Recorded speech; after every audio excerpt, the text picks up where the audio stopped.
The light from the vending machine is the only thing moving on the street.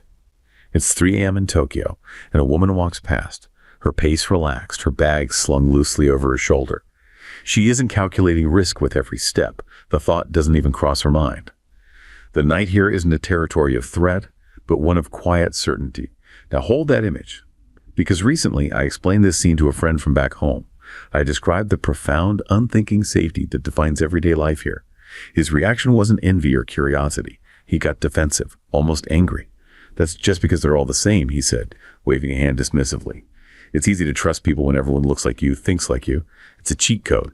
Our way is harder, but it's better." His certainty was absolute. To him, this seamless trust was a sign of simplicity, even backwardness, the product of a boring monolithic culture. But then I asked him a different question. I said, "Imagine you left your wallet with all your cards and cash on a park bench in the middle of a major city. Where on earth would you have the highest chance statistically of getting it back?" He paused. He started to list places, his voice trailing off. Then I showed him the data. The answer, by a staggering margin, is Tokyo. It isn't even close. The dismissive confidence on his face just melted. It was replaced by a look of genuine, bewildered confusion. The logic in his head that diversity inherently breeds strength and homogeneity inherently breeds weakness had just hit a brick wall of empirical reality. That instant of cognitive dissonance, that silent snap when a deeply held belief meets an inconvenient truth, is where this story begins. Welcome to the deep dive. Our mission today is to pull back the social curtain and look at the real operating manual for this high-trust society, a society that manages to solve the riddle of safety and social cohesion through unique, often difficult trade-offs. We're going to explore the hidden mechanisms that create profound high trust, the extreme demographic forces that are currently shattering its workforce and redefining its existence, and the surprisingly innovative technological path Japan has chosen to navigate its future without relying on mass immigration. It's an essential dive because that high social trust you describe, it translates directly into quantifiable economic efficiency. A coordinated market economy like Japan's is, well, it's built on the assumption of extremely high social capital. You mean all the things we don't normally price in? Exactly. We need to think about the hidden economic burdens of social fragmentation and low trust that are, common in many contemporary economies. The escalating cost of physical and digital security, the massive increase in policing. The need to sue someone over every little disagreement. Right, and just the sheer transaction costs incurred when you have to constantly verify the reputation and trustworthiness of every partner, every client, every single person you interact with. Those costs are largely invisible until you go somewhere and realize they just don't exist in the same way. In a high-trust society, so many of those friction costs simply vanish. People don't worry about petty crime, so they don't buy expensive security systems. And businesses can rely on handshake deals or long-term implicit understandings. These are all reinforced by the weight of the social system, not by constant, costly legal maneuvering and hyper-specific contracts. Precisely. But this intense social order, which delivers that economic benefit, it comes at a very real price. It does. And that price is the conscious, continuous suppression of genuine individualistic expression.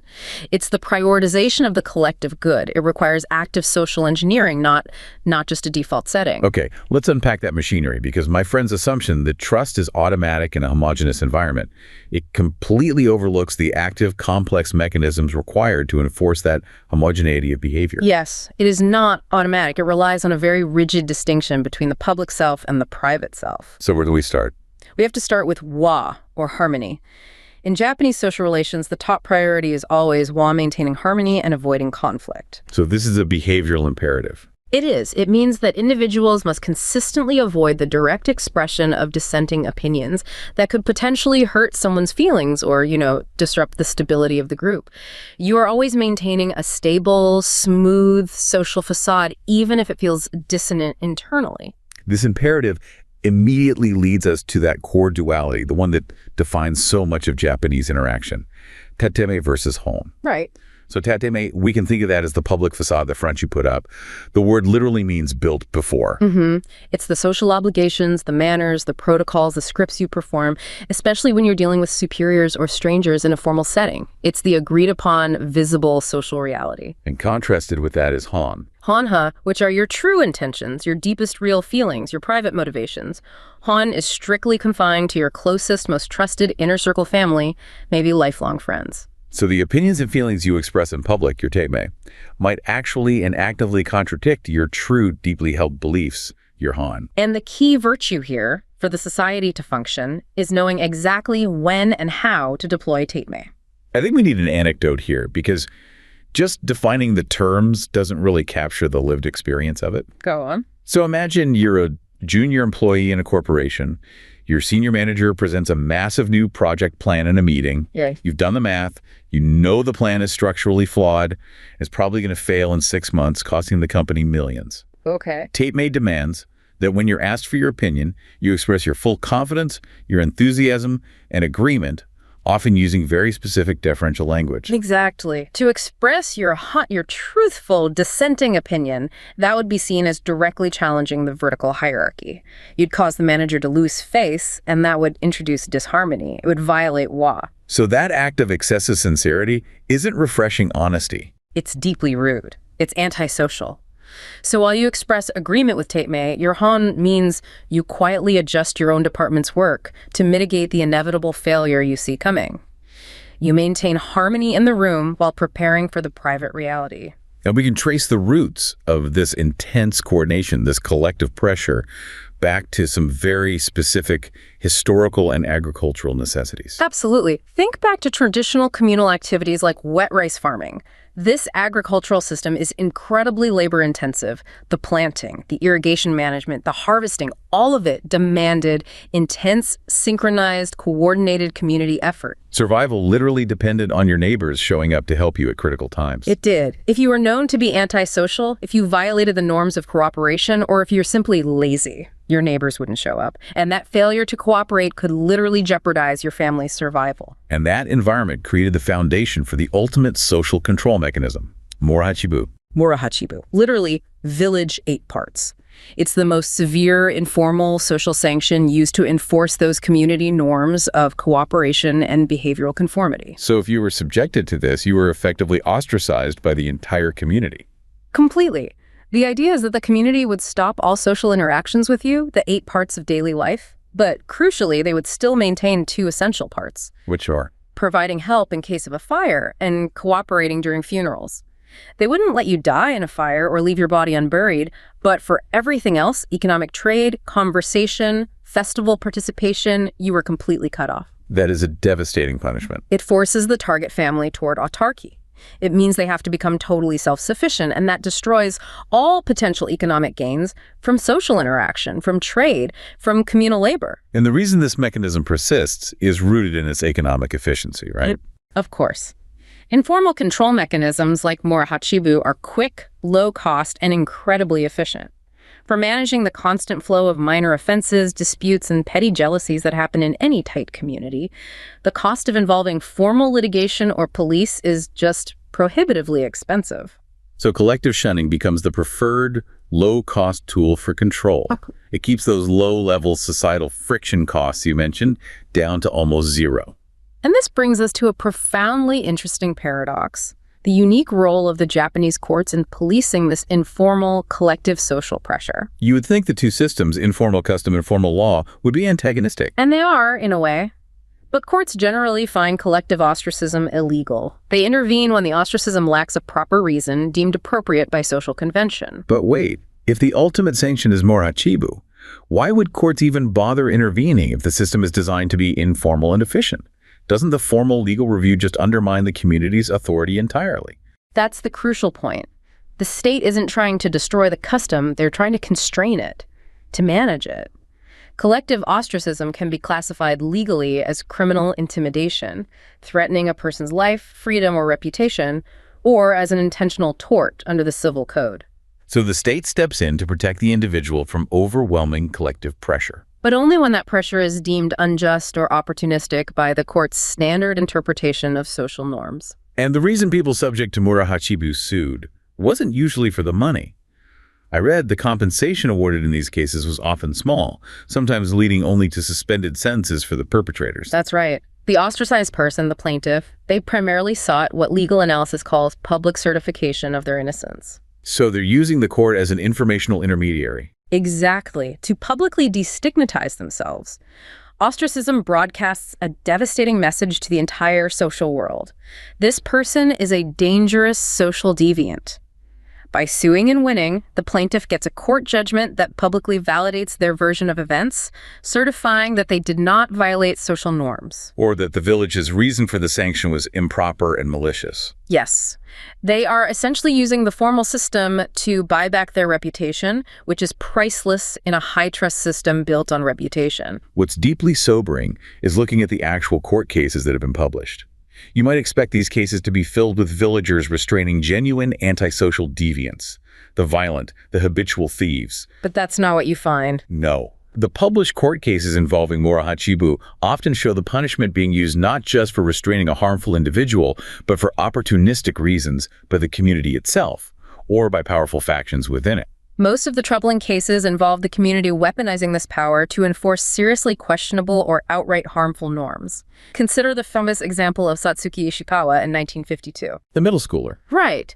She witnessed clear election fraud. A village leader was collecting election tickets.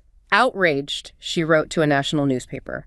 The police investigated, and the guilty leaders were arrested. But the community, prioritizing internal solidarity over legal justice, responded by completely ostracizing Satsuki's entire family. She reported malfeasance, and the community punished the whistleblower for breaking law. That is a terrifying inversion of justice. And we see similar cases, like cases 14 and 16 in the literature, where families were ostracized for reporting community misdeeds to the formal police. The message is clear. Solving problems internally, even if the internal system is corrupt, is preferred over involving the external state system. It protects internal misconduct. And the cases get even darker, don't they? Involving outright extortion and property disputes. Precisely. In one recorded case, case 7, a man stole some charcoal, which led to his ostracism. When he sought reconciliation, a powerful village leader intervened and demanded he pay 100 yen, a very significant sum for a poor farmer at the time, in return for lifting the sanction. And the court saw it for what it was. Extortion, pure and simple, under the guise of social custom. And the use of ostracism in property disputes must be particularly destabilizing. It was often used to expropriate land or resources from wealthy or non-cooperative members. For instance, concerning valuable communal resources like mountain land, which provided lumber, firewood, and expensive foodstuffs like matsutake mushrooms. So if you had access to that wealth and didn't distribute it according to the village's informal rules, they would use Morohachibu to force you to sell your share or cede access. It was a tool of economic leveling and control. We even see electoral examples where ostracism was used to punish members for disagreeing on policy or for the simple act of voting independently. Essentially, the threat of social ruin is used as an internal political weapon to enforce factional alignment. The overarching analysis of these cases suggests that the most severe, high-stakes offenses involving enormous individual benefits, like outright theft or violence, are handled by formal criminal law. But for the vast majority of modest offenses, where village consensus is critical for smooth daily life, the quick, low-cost process of ostracism dominates. So the state's formal legal system isn't trying to destroy the custom of ostracism, which is often efficient. It's trying to refine it. That's the core idea of constrained ostracism. The possibility of court review increases the custom's usefulness by reducing the number of mistakes, preventing its most opportunistic uses, and giving the village a path to quickly relent when proven wrong. So if the village is wrong, the court certifies the innocence of the victim, the village backs down, saves face through the legal process, and the overall social system, the machinery of cohesion and trust, is reinforced. Instead of being delegitimized through persistent injustice? That is the crucial takeaway from this first part. The high trust we observe isn't some passive cultural result of homogeneity. It is the active, ongoing product of intense social coordination, behavioral suppression, Tatemae, and the constant constrained threat of collective punishment, Morohachibu, all kept in functional balance by the state's legal system. It's a complex, high-maintenance machine designed for profound social stability. A machine that, however rigid and effective in maintaining internal cohesion, could not prevent the demographic clock from ticking. And when we look at the scale of the aging crisis, we see why those mechanisms of cohesion are now strained to the breaking point. And that is the necessary pivot to part two, the demographic reality. Japan is confronting the most extreme demographic challenge in the world, and it is facing the consequences of its own deeply ingrained preferences for social cohesion over demographic replacement. The scale is almost unbelievable. Japan isn't just an aged society, it's a super-aged society, which is defined as a country where more than 1 in 5 people are over 65. And in Japan, it's far more extreme. Far more. As of 2020, 28.7% of the population was 65 or older. That is projected to rise to an astounding 38% by the 2060s. The median age is already 48, the highest in the world. And the population has been shrinking consistently since 2011, making it a rare case of a large, wealthy country shrinking in peaceful times. Under a medium fertility scenario, the population is projected to fall from 127 million down to 88 million by 2065. That's a loss of nearly 40 million people in just over 4 decades. It's a staggering number. And this aging isn't uniform across the country, is it? It hits rural prefectures with brutal speed. It does. Take Akita Prefecture. It's projected that by 2045, half of its residents, 50.1%, will be aged 65 or over. Half. Imagine the complete collapse of the local economy and supporting infrastructure when 1 out of every 2 people requires elder care or pension support. It's easy to focus on the rural decline, but even the massive urban centers are facing profound challenges. Even in the broader Tokyo metropolitan area, which is still growing slightly due to internal migration. Even there, 30.7% of residents will be over 65. The sheer numbers mean Tokyo will face massive, concentrated demands for urban elder care and social support that have never been seen before. And we also need to translate these macro statistics into the lived reality of households. Yes. Almost half, 49.4% of all Japanese households have at least one elderly member. To put that in perspective, that represents tens of millions of people where caregiving becomes a daily reality.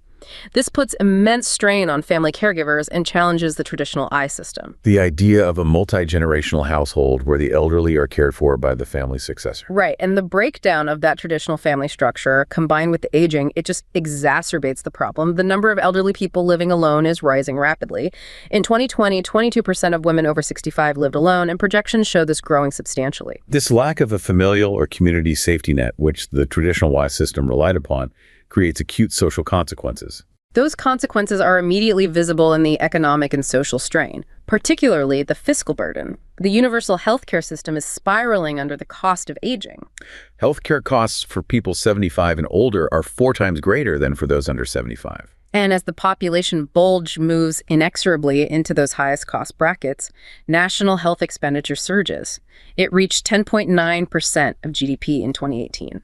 To put 10.9% of GDP in context, that level of expenditure strains the entire tax base, pushing Japan's public debt to GDP ratio to astronomical levels, far beyond those seen in most other G7 nations. And the working age population is shrinking, meaning the dependency ratio, the ratio of those dependent on support versus those working, is increasing dramatically. Who is left to pay for this infrastructure? Which leads us directly to the labor crisis. Yeah. One estimate puts the worker shortage at 6.4 million by 2030. The country already has a low unemployment rate, meaning there's no major reserve labor pool to draw from internally. And we see the effects everywhere in the workforce, especially in foundational sectors. The average age of farmers, who are the primary producers of food, was 68.4 in 2022. 68.4. Taxi drivers average 60.7. Even in demanding fields like construction, 36% of workers are now above age 55. This isn't just a slow decline. It's a critical systemic aging that affects service delivery and economic capacity. The desperation leads to some extreme stopgaps. We mentioned taxi drivers. In some regions, they are raising the maximum age limit for private taxi drivers to 80. To 80, just to keep basic transportation services running in depopulated communities. These are temporary patches on a structural hole. And we have to acknowledge the heavy human cost.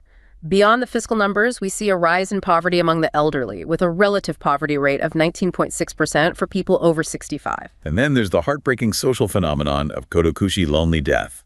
The growing number of seniors living alone and dying unattended demonstrates the acute decay caused by this extreme demographic shift when the systems designed to maintain social closeness begin to fail. This is why the political choice Japan has made is so remarkable. It is. It's a wealthy society, but it has made a deliberate political decision to avoid large-scale structural immigration sufficient to alleviate its labor shortages. They are prioritizing the preservation of that high-trust, insular, ethnically homogeneous identity, the same identity that underpins their social control mechanisms, even at the cost of immediate economic prosperity and growth. It's an unprecedented political trade-off for a wealthy industrialized nation. They accept the economic drag and the strain on social systems rather than fundamentally altering their social fabric through mass migration. And while they have introduced new visa programs, the numbers are just not enough to compensate for the decline. Not even close. We see that discrepancy clearly.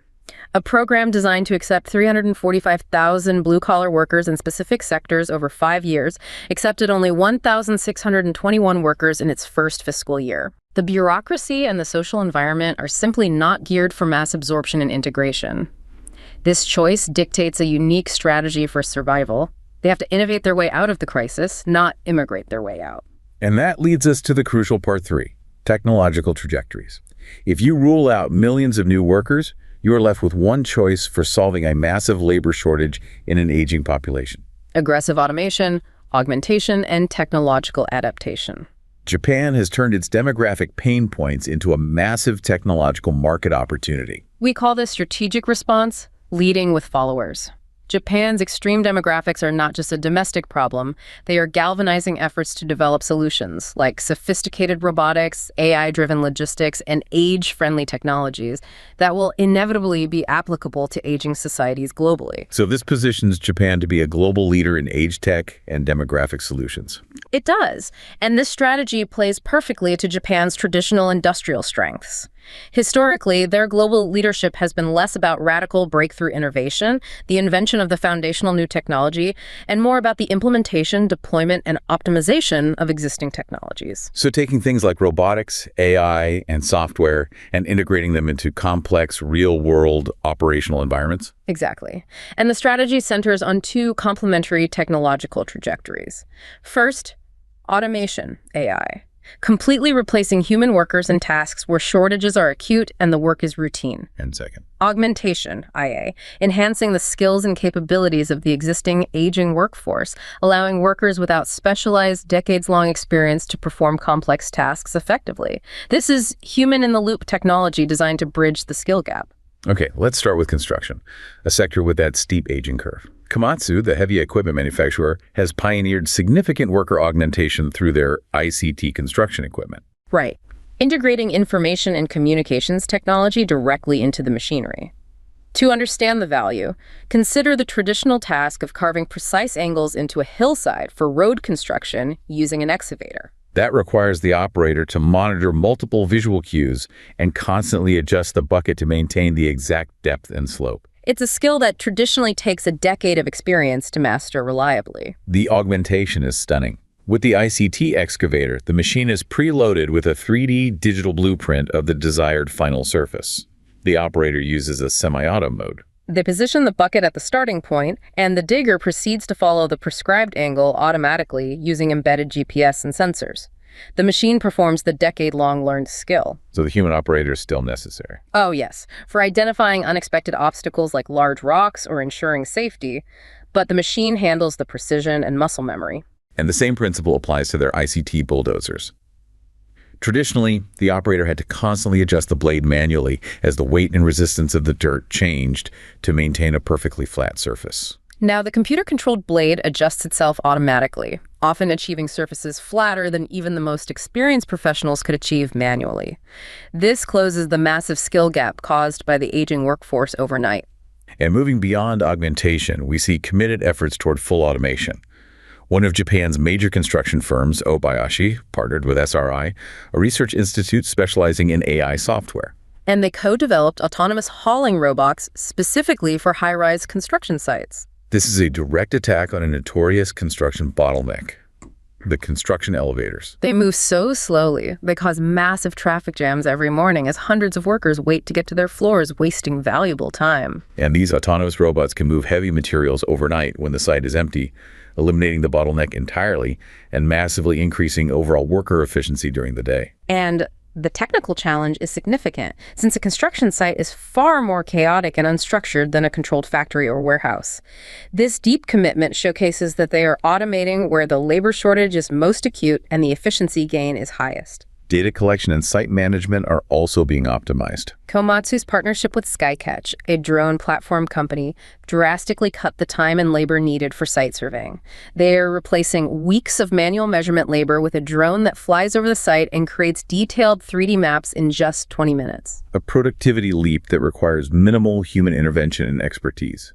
Okay, moving to agriculture, the necessity for technology is perhaps even starker, given that 68.4-year average age of the farmer. It's a field screaming for modernization. And here we see industry convergence. Komatsu took the same industrial thought processes they applied to their ICT bulldozers and applied them to the historically communal and labor-intensive wet rice farming. The key realization was the importance of the perfectly flat paddy surface. Why is flatness so critical? Because if the paddy is perfectly flat, you can switch from the traditional method of laboriously transplanting seedlings by hand or by small specialized machines to the far simpler method of direct seeding, sowing the seeds directly into the mud. And direct seeding dramatically cuts costs by approximately 40%. And it requires minimal skill to operate the machines. The ICT-enabled bulldozers create those flat surfaces, solving the long-standing agricultural efficiency problem with industrial precision. And this strategy isn't purely internal either. Major Japanese agricultural machinery firms like Kubota are actively looking outwards. Kubota, whose revenue from global markets is substantial, is actively investing in U.S. Silicon Valley agritech startups like FarmWise and Bloomfield Robotics. Their strategy is extremely smart. They focus on high-value specialty crops, which is a great fit for places like California, rather than trying to compete head-on with firms like John Deere on large-scale commodity crops. By acquiring companies like Bloomfield Robotics, which use digital imaging and AI to monitor crop health, Kubota expands its global reach while importing the necessary cutting-edge software expertise needed to augment their machinery. Let's pivot now to transportation and logistics, another foundational sector defined by intense labor demands, long hours, and low pay, which makes it deeply unattractive to the younger generation. The average age of a commercial truck driver is 48.6, and a taxi driver, as we said, 60.7. The key augmentation strategy here is truck platooning, or convoys. This involves a single human-driven truck leading several digitally tethered driverless trucks closely behind it. All the trailing trucks execute the braking, acceleration, and steering based on the leader vehicle's inputs. So this allows one human driver to effectively do the work of 3 or 4, significantly augmenting driver productivity without fully replacing the human brain needed for complex decisions in varied environments. It's a perfect application of augmentation. And this technology has enormous industrial backing from Hino, Isuzu, and Volvo's UD trucks, and crucially, government support. The government is planning a dedicated expressway lane for self-driving vehicles on a 100-kilometer stretch of the Tatemae Expressway starting in 2024. That commitment to integrating the technology into national infrastructure demonstrates that this is not a pilot project. It is a core strategy. And we see novel regulatory shifts allowing hybrid services that elegantly solve multiple problems at once. You're talking about allowing route buses to carry cargo. Up to 350 kilograms in depopulated areas. This may sound simple, but it's an ingenious economic fix. Bus companies were struggling to finance essential local transport operations in shrinking communities because ridership was too low. So by collaborating with logistics giants like Yamato Transport, they could remove some seats, carry parcels, and suddenly gain a necessary financing mechanism. They were allowing the public asset, the established bus route, to cross-subsidize itself by acting as a high-speed courier service during off-peak hours. It solved both the driver shortage problem for package delivery and the local transport financing problem for the community. It highlights how regulatory reform is actively enabling new corporate partnerships to pool limited labor resources. Now we have to move to elder care and healthcare. Perhaps the most critical challenge of all, facing the massive task of caring for a population where 20 to 22% of those over 65 are projected to suffer from dementia by 2030. The primary focus here must be on digitizing core infrastructure to improve efficiency and, critically, to retain the existing skilled workforce. Take medical network systems, or MNES. Right. This firm uses a Google Cloud platform to allow far-flung hospitals and clinics to share medical imaging data. This enables remote diagnosis by specialists. This is more than just an efficiency gain. It has a profound social consequence. It does. MNES specifically helps retain female physicians who often leave the field after marriage and childbirth due to the extremely long and unpredictable hours required for in-person practice. By providing locational flexibility, remote diagnosis allows these highly skilled workers to continue practicing medicine and contributing their expertise without being physically tethered to the hospital. It's solving a critical workforce mismatch. Another crucial logistical innovation is the Consequently network. Elder care requires intense, minute-by-minute coordination among so many people. Hospitals, home care nurses, local government social workers, care managers, it's a system drowning in communication overhead. And Consequently provides a centralized cloud service to coordinate information and task management among all these disparate actors. This service was developed in partnership with the University of Tokyo's Institute of Gerontology, ensuring it met the real-world demands of the system. They replaced an industry drowning in paper and inefficient processes. I remember reading that before systems like Consequently, care managers often had to manually input data into multiple unconnected systems, and home helpers often had to return to the central office between every single visit just to complete paperwork. Optimizing this coordination is directly attacking the labor inefficiency of the entire care system, freeing up highly paid nurses and social workers to actually perform care. On the robotics front, we see technology deployed not necessarily for mechanical replacement, but for psychological augmentation and well-being. Pero, the therapeutic robotic seal, is a prime example. It's used extensively for dementia patients, providing psychological and social benefits, reducing stress, and improving socialization in environments where the logistical difficulties and liability issues make live animals impossible. And then there is the Telenoid, the human-like, remote-controlled android. With its very minimalist, almost abstracted design, it is specifically used in elder care to transmit the presence of distant family members. It's designed to be simple, like a sophisticated puppet. Studies found that when the input was ambiguous enough, when a distant family member was speaking through the robot, patients with dementia were often highly receptive, sometimes convinced of the Telenoid's near-human qualities. Providing emotional connection without physical proximity. Even companion robotics like Sony's Aibo have been relaunched with new AI capabilities.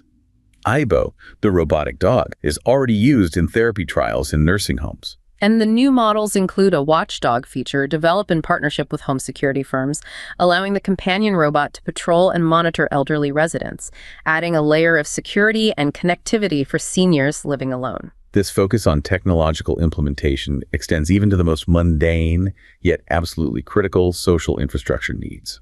Like the labor-intensive problem of preventing dysphagia or swallowing difficulties, a growing health concern that can lead to aspiration pneumonia in the elderly. Right. Doctors recommend increasing the viscosity of thin liquids like coffee and tea to slow transit and prevent aspiration. This is often done by hand, a precision task that takes time and labor in a nursing home. And now, specialized vending machines have debuted in nursing homes that automatically add precise amounts of viscosity to drinks like coffee and tea and allow the user or attendant to choose the viscosity level. This is pure implementation efficiency playing to Japan's industrial strength. A company like Fuji Electric even mass-produced a unit, aiming for thousands of sales. Because the machine needs to measure precise amounts of hot water while mixing and jiggling the cup to prevent lumps or separation, it's industrial precision applied to the logistics of elder care. Finally, we see digitalization tackling massive administrative decay caused by population decline. A staggering 20% of land in Japan, 4.1 million hectares, has unknown ownership. This is often due to the failure to register inheritance, sometimes because families simply want to avoid the inheritance tax or the process is just too complex. 4 million hectares. That's larger than the whole island of Kyushu. It's hard to wrap your head around that scale of administrative decay. Think about the economic drag that represents billions locked up because the system designed to register family lineage has finally seized up due to disinterest or death. Startups, as well as large firms like Hitachi, Sekisui House, and KDDI, are moving in to use blockchain technology to digitize and streamline real estate records and inheritance traceability. This shift is essential to unlock economic value from these dormant assets and modernize the entire land ownership infrastructure, ensuring that what little land remains viable can be utilized efficiently. All of these examples, from construction equipment automating decades of skill, to cargo buses saving rural transport lines, to cloud software retaining highly skilled female specialists, to specialized vending machines adding viscosity to tea, are specific, measurable, and highly detailed responses to the extreme necessity imposed by Japan's demographic crisis and its non-immigration political choice. They chose social cohesion, which has forced them to take on the economic and demographic strain. That choice has turned the country into a unique, high-tech laboratory. This deep dive has shown that the certainty of trust and order in Japan is not accidental. It is the product of profound social mechanisms, including the heavy social weight of Tatemae and the constantly constrained threat of Morohachibu. And this cohesion has enabled a unique political choice to withstand a radical demographic collapse by prioritizing technological adaptation over mass immigration. Japan has become the world's most advanced laboratory for how a wealthy, industrialized nation can survive and even lead in the age of demographic decline, forcing innovation in every sector from construction to elder care and fundamentally redefining the nature of work through automation and augmentation. The trajectory of Japan shows that extreme societal problems can indeed become the most powerful drivers for technological trajectories that will eventually influence and offer solutions to aging societies across the globe.